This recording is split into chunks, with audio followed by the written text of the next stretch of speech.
Vous connaissez sûrement la ville de Derry. Cette ville fictive provient de l'imagination de Stephen King et fut le théâtre de bien des choses étranges. Bien qu'une ville du même nom existe en Irlande, elle n'a pas grand chose à voir avec celle que l'on a pu parcourir à travers les romans de King ou vus dans les adaptations en film. Si vous n'avez pas peur des monstres tapis dans le noir et des choses surnaturelles qui vous attendent la nuit, alors mettez vos chaussures et votre ciré jaune et suivez-moi dans cette nouvelle séance de minuit.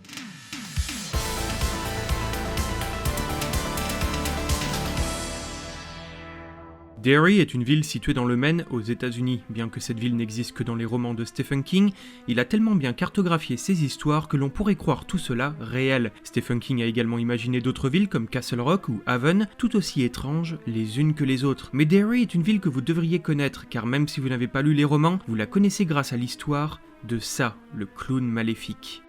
L'histoire commence il y a des millions d'années lorsque, provenant du Macroverse, une créature arriva du ciel dans un fracas de lumière et d'éclairs. Affolant les animaux qui tentèrent de s'échapper comme ils le pouvaient, la chose s'écrasa sur terre, dévastant les forêts et creusant un trou immense. Après être restée tapie pendant des millions d'années sous la terre, la créature se réveilla au XVIIIe siècle lorsque les premiers habitants posèrent les fondations de ce qui sera appelé Derry.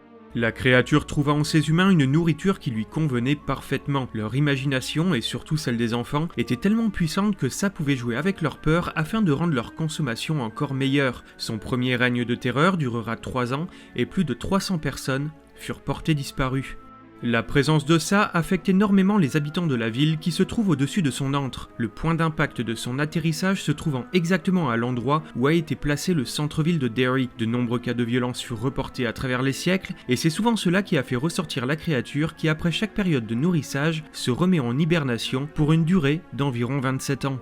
En 1851, ça se réveille lorsque John Markson empoisonne toute sa famille et se suicide dans une mort douloureuse. En 1876, ça ressort d'hibernation pour se nourrir de tout un groupe de bûcherons. En 1908, durant la période de Pâques, ça se réveillera lorsque l'explosion d'une fonderie tuera une centaine de personnes, dont une dizaine d'enfants. De nombreuses fois, ça ressortira de sa torpeur jusqu'en 1957, lorsque le jeune Dorsey Corcoran est battu à mort par son propre père. La créature s'en prendra également cette même année à Georgie, le frère de Bill. Mais la créature sera ramenée de force à l'hibernation lorsqu'elle fut battue par une bande de jeunes enfants, le Club des Ratés. La créature ressort en 84 lors de l'attaque d'Adrian Mullen, mais en 85, elle sera à nouveau battue et tuée par le Club des Ratés, devenu adulte.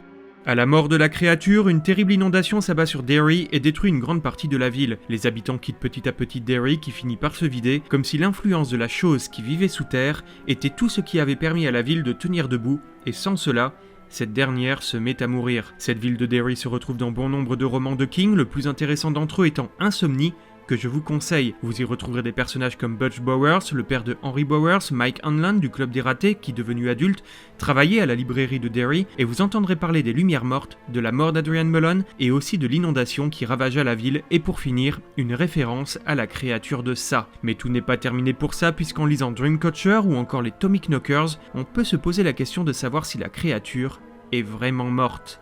Mais pour tout connaître en détail, je ne peux que vous conseiller de vous lancer dans la lecture de La Tour Sombre, mais patience car l'aventure s'étale sur plus de 8 romans. J'espère que vous avez apprécié cette vidéo, moi je vous dis à bientôt pour une prochaine séance de minuit.